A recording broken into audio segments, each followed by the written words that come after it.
In this lecture, you are going to see how a standard Excel map chart looks, and you will learn how to create a better, more flexible, more readable, and more compatible one. You might want to consider using a map chart when you have geographic location related data. Now let's get into it.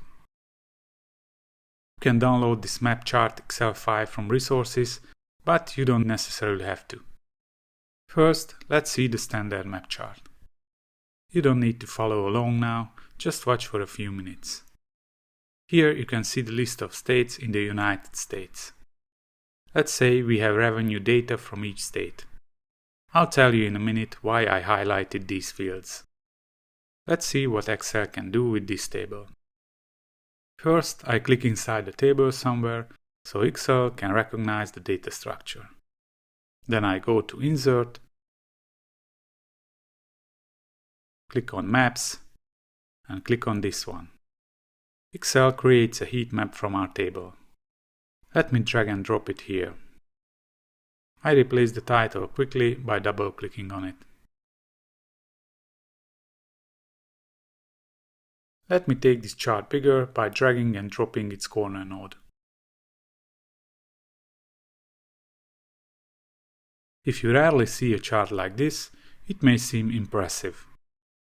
But let's see why I don't use it. First of all, older versions of Excel cannot handle it. Second, it uses the Microsoft Big Mac database through the internet, so you need to be online. Now let's take a look at this gray area.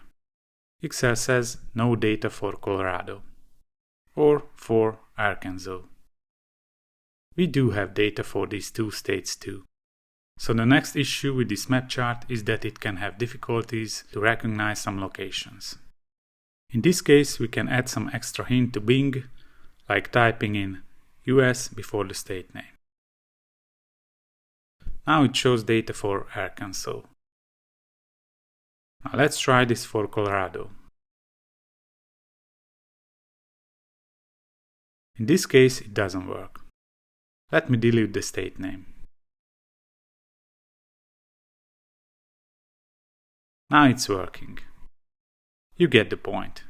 You may face with challenges if you use this feature. If you look at the list, there were other states too that Bing couldn't recognize by default.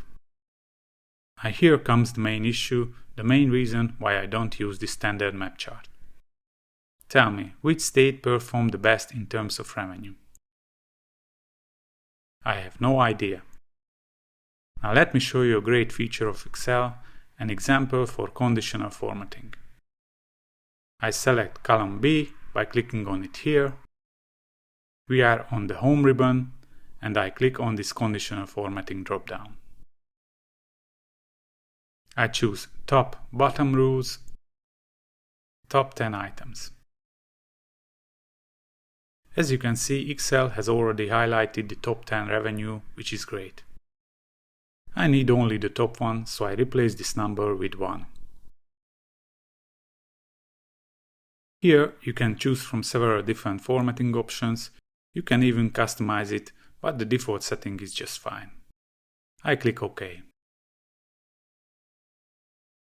Now if I scroll down, we can find the top revenue, Wyoming. Based on the map, I wasn't sure which state was the winner. So let me sum up why I don't recommend this chart type. This feature is available only in new versions of Excel. It requires internet connection. There can be issues with identifying some locations. And the most important reason against it is the readability issue. Alright, now let me show you another non-standard option for geographic data visualization. Let me click on this Sheet 1 worksheet. Let's say that we have regional revenue data. By the way, I didn't find a way to get Bing Map recognize these US regions.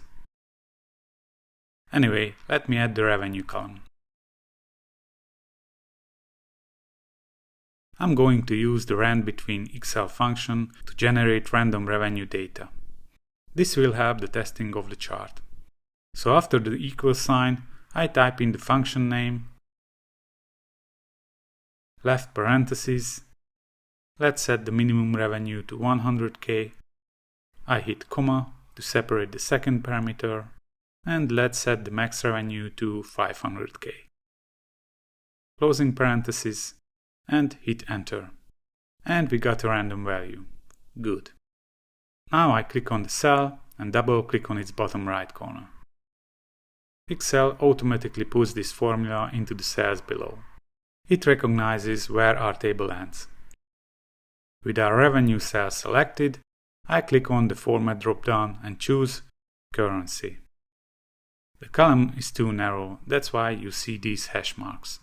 I double-click on this column separator to resize the column width. Let's decrease the number of decimals by clicking on this button. Good. Let me align the revenue title to the right with this button. We have our simple data table. Let's see how we can visualize these data. Make sure that you click somewhere here outside the table. As a first step, we will create an empty chart. We don't want Excel to recognize any data. Now let's go to Insert, and from Scatter Charts, choose this one. You will see in a few minutes why we are going with this one. Let me drag and drop it here. Now the trick will be to set a map image background for this chart. Then we will show the revenues as different size circles on the map. Double click on the chart area to call the Format Chart Area panel on the right. You can also right click on the chart and choose this menu item. Make sure you are on this Fill tab, and under the Fill options, click on Picture or Texture Fill. We can set a picture source here, so I click on Insert. You can look for a map on the internet with this second option, but I prepared a map for this lecture, so I click on From a File option. Please find this us-regions.jpg file in Resources and download it to your computer. I click on the image and hit Insert. And it has been loaded as a background into our empty chart frame. It's been distorted a bit, so let's take the frame bigger by dragging this node.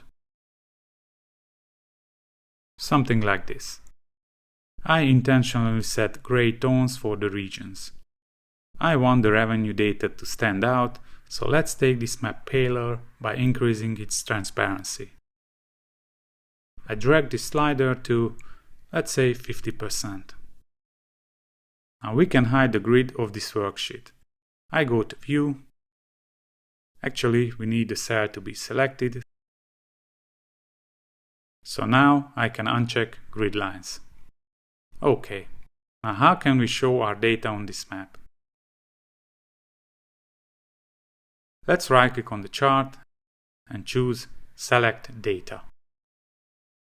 This is where we can assign data source to our chart. Currently it's empty. I click on the Add button. The Edit Series window pops up. Series means data series in this case. And data series basically means a column in our table. So our revenue column with those numbers is a data series. Anyway, you can see how a scatter chart looks like. It defines a grid with X and Y coordinates. The horizontal axis is the X-axis, the vertical axis is the Y-axis. If you have X, Y coordinates for a data point, you can place it on this grid. By default, we have this blue dot here on position 1, 1. So if we provided X, Y coordinates for these regions, then we could place a blue dot for each of them at the right location on the map.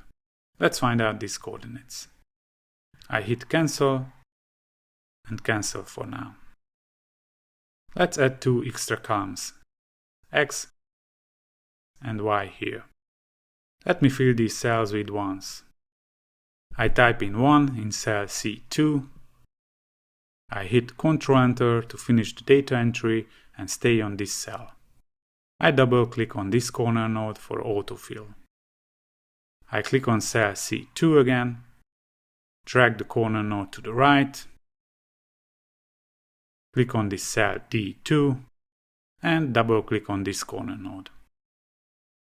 Let me select these two header cells, go to Home and align right. Good. So we have two new columns, basically two data series, X and Y. This is what a scatter chart needs as an input. So let's right click on the chart area, choose Select Data. Click on Add. Let's click on the Series X Values field. Now we can select the X values in the table. I click and hold on cell C2, drag my mouse cursor all the way down to cell C6, and I release the mouse button. Now click on this Y values field, select its content, hit Delete. Now select the Y values in the table, hit OK. Now the chart has something to show, this series 1. Hit OK. As all the regions in the table has the same 1, 1 coordinates, they overlap each other here. That's okay for now. Now let's change our coordinate system so we can better locate the regions. Click on this horizontal axis. Let's go to the Series Options tab and click on Axis Options. Now the auto options are turned on, but we don't want Excel to change this coordinate system dynamically. So let's set fixed values. I enter 0 for minimum and 10 for maximum. Our horizontal axis calibration has changed on the chart. Let's set the same for the vertical axis. 0 and 10. Good. Let me take the chart size bigger so we can see a more detailed grid. Very good. So we have a 10 by 10 grid. Now it will be easy to set the coordinates for each region. I start with West, 2 for the X and 8 for the Y. As you can see, we got one of the blue dots in position on the chart. Now I enter coordinates for each region quickly. Feel free to copy them into your worksheet. We can change them later if we need to. Let's select the chart frame and click on this Chart Elements button. We can hide the horizontal and vertical axis, so I uncheck this one. I leave the grid lines checked for now. We might need to fine-tune XY positions later. Good. Let me add the proper title to our chart.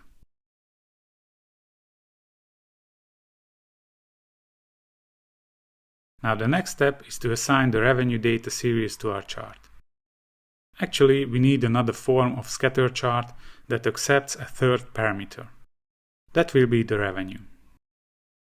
So let's right-click on the chart, select Change Chart Type. We are going to use this bubble chart. Click on it. The first one is selected, which is fine. Let's hit OK. Now our coordinates have been messed up, but we are going to fix them quickly. Let's right-click on the chart, choose Select Data. Click on Series 1 and hit Edit. We just need to set the fields properly. Let's click on Series X Values field and select the range on the table as we did last time. It seems that the Series Y Values field contains the right reference. Let's select this last Series Bubble Size field, hit Delete, and select the revenue values in the table. Good. Hit OK, hit OK again. Now we have these circles that represent revenues at the right spots. As our revenue cells have the random generator formula, I can hit F9 on the keyboard to recalculate them so we can test the chart, how it looks with different values. It seems that northeast XY positions need correction. Let me fix them.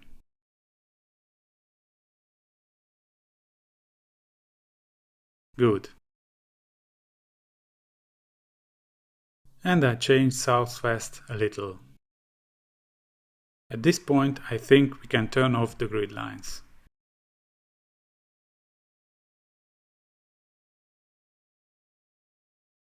Now let's work on formatting.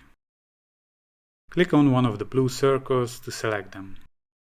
Go to Borders. Click on Solid Line. Choose White. And let's turn down the width to 0.25 pt. It will look like this. Select the circles again. Go to this Effects tab. Expand Shadow Settings. In the Presets drop-down, choose this one. Now the circles seem like they are on a second layer above the map. Now let's select the chart frame. Go to Size Options and check this Lock Aspect Ratio checkbox. The proportion of the map seems okay, so let's lock it using this option. From now on, we can resize our chart, keeping the aspect ratio. Let's expand this Properties group and choose this last option. This will make sure that the chart doesn't move or get resized whatever we do on the worksheet behind. Now let's add the feature to our chart so it shows the biggest revenue with a different color.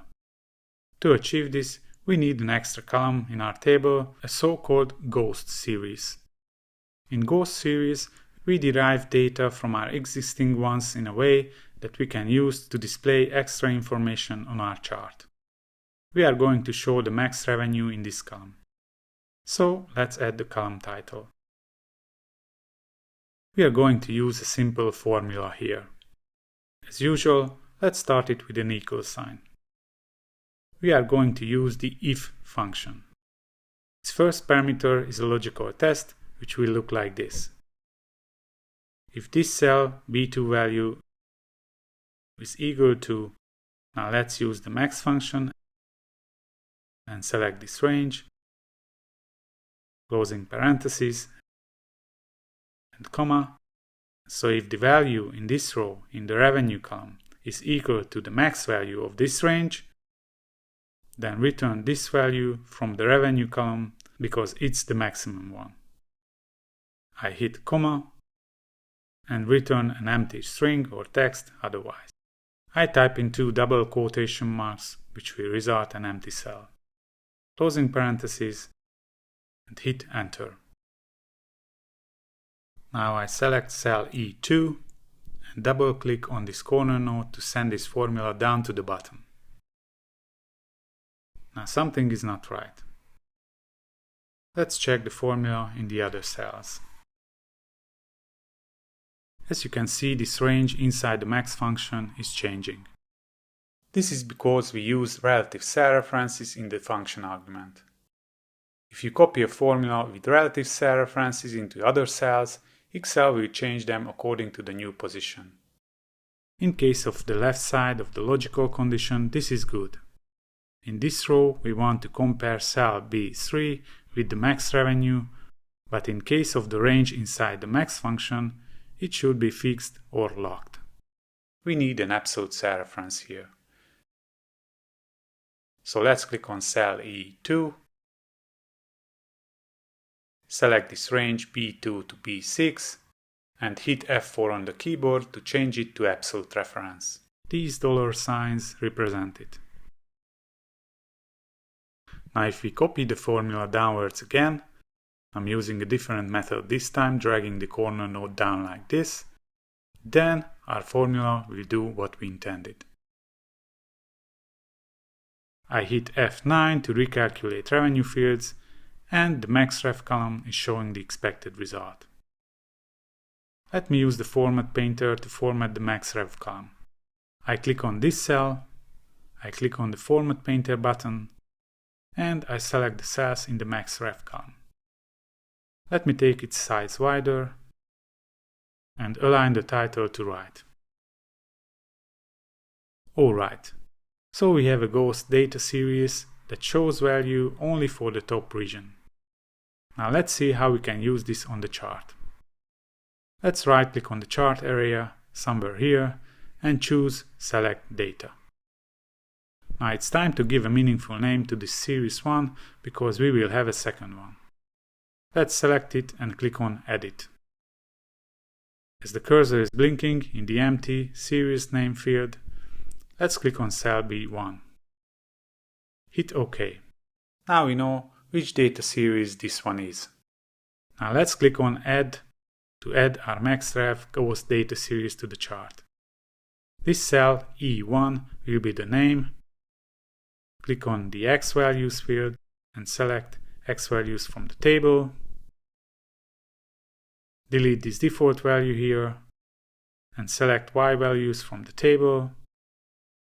Delete this default value from the bubble size field and select this range in column E. Hit OK. Now we have our second data series set up. Hit OK again. And this is the result on the chart. It looks nice, doesn't it? I'm hitting F9 to recalculate the random revenue data, and the orange circle is changing position dynamically based on the data in maxref column. So this is the trick how you can add the second layer to your chart with a different color. Now let's select the orange circle. I'm setting the same white borderline for this element.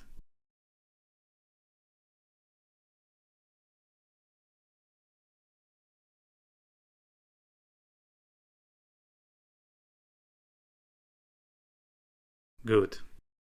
Now these are default colors of Excel. Of course we want more. I usually use Adobe's great online tool to choose harmonic colors for my charts.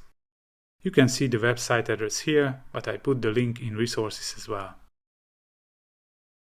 I use the complementary color harmony rule to select two contrasting colors that work well together.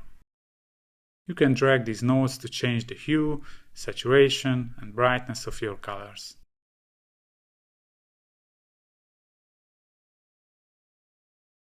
And you find the color codes here that you can copy and paste it into Excel on the color panel. Now let me go back to Excel. I have a nice color combination that I will set. So I select the blue data series first. Make sure you see these selections on all of them. I go to Field Options. I double check here if the revenue series is selected. I go to the color drop-down, select More Colors, and on the Custom tab here at the bottom, I type in the color code I chose. I hit OK, and it's there. Now I click on the orange one.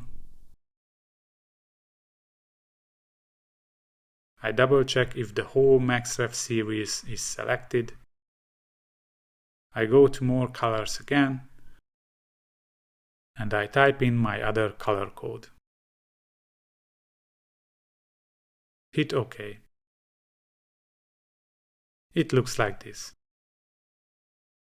Now I'd like to show the revenue data on the chart. Let's right-click on one of the green circles and select this Add Data Labels item. Numbers have appeared, but not the ones we want. Let's click on one of them to select. In Label Options you can see these options. It seems that by default the Y value is checked. That's why we see Y values on the chart. Let's uncheck it and check the bubble size. Now we have the right numbers. In Label Position Setting, click on Center. Now let's set a white color for the text on the home ribbon. Good. I'm hitting F9 to test again.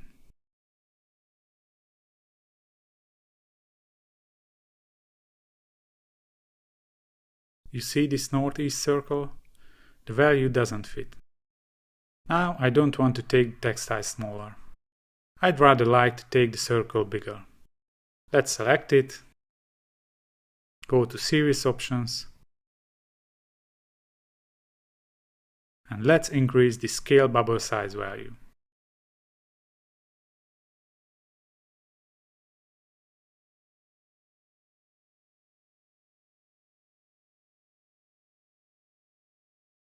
I think 140 will be okay.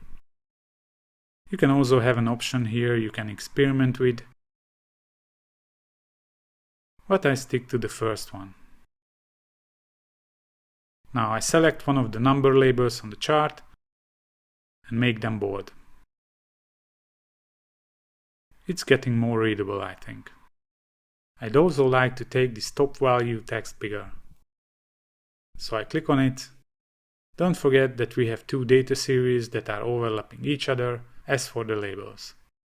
Well, if we check it in Label Options dropdown, we have only data labels for revenue now. These are the green circles. But you see this on the red circle too. Don't forget there is a green circle behind the red one. However, it's a good question why the red circle doesn't cover the green circle label. But that's the way how Excel works. We need to turn on the data label for the red circle too. So let's select the red circle. I double check here if it's the whole MaxRef data series.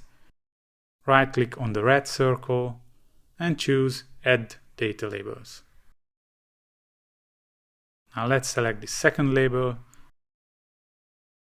and make the same settings as for the green one.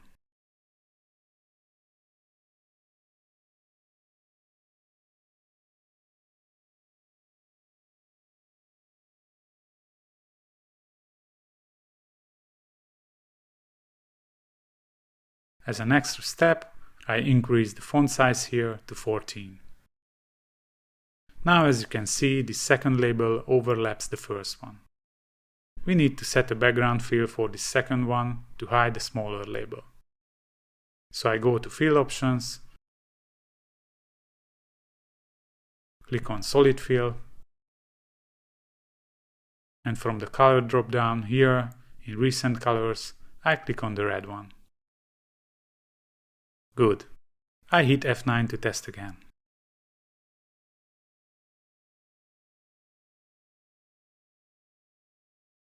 I think we could improve the layout with a few extra settings. Let's select the chart title and increase the font size to 18. And let's make it bold. I right click on it, select Font, and on the Character Spacing tab I set Spacing to Expanded. Hit OK. I think we should also change the position of the background map. So I select the chart frame. In the Fill Options, for this Picture and Texture Fill option, let me just increase the transparency to 60%. So we have these offset settings here that we can fine-tune the position of our map background image with. I play with these settings a little. I hit F9 to recalculate. I'm satisfied with the result. Now let me show you some color variations. I won't talk too much this time. I'm going to perform the same steps in formatting that we did in this lecture. I select the chart, make sure that only the outer frame is selected, and hit Ctrl D to duplicate the chart.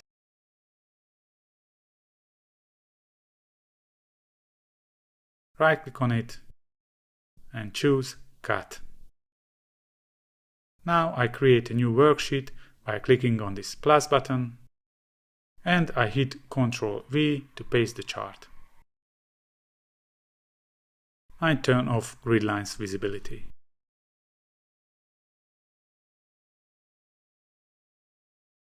This time I'm going to use standard Excel colors that you can pick anytime, so you don't have to deal with color codes.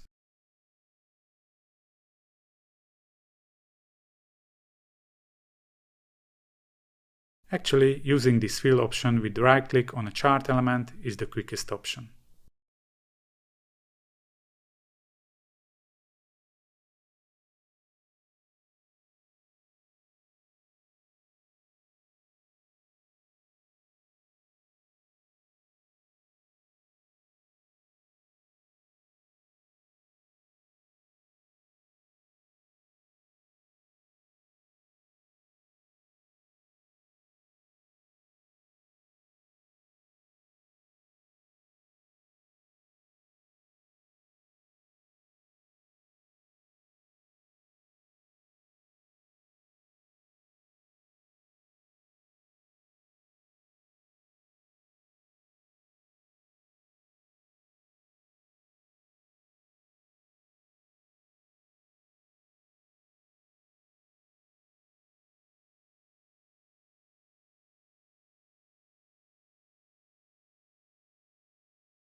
So this layout is using one color with a lighter tone for the max value. Now let me duplicate this chart again with Ctrl D and cut and paste it on a new worksheet.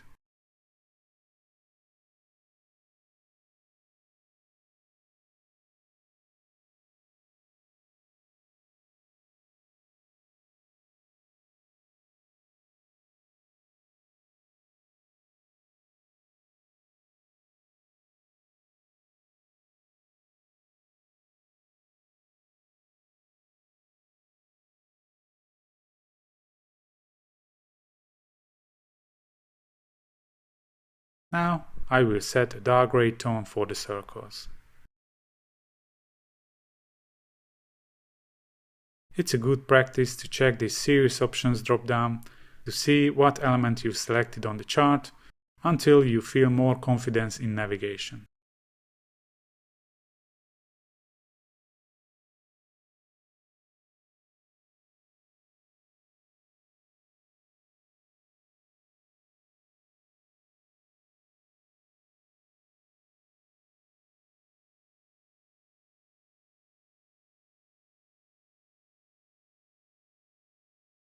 This light green requires a dark text color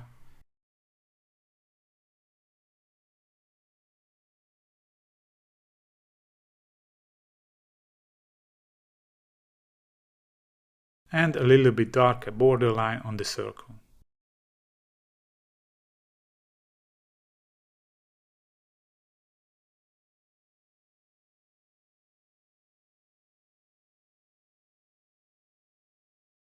So in this lecture you learned how to visualize geographic data nicely.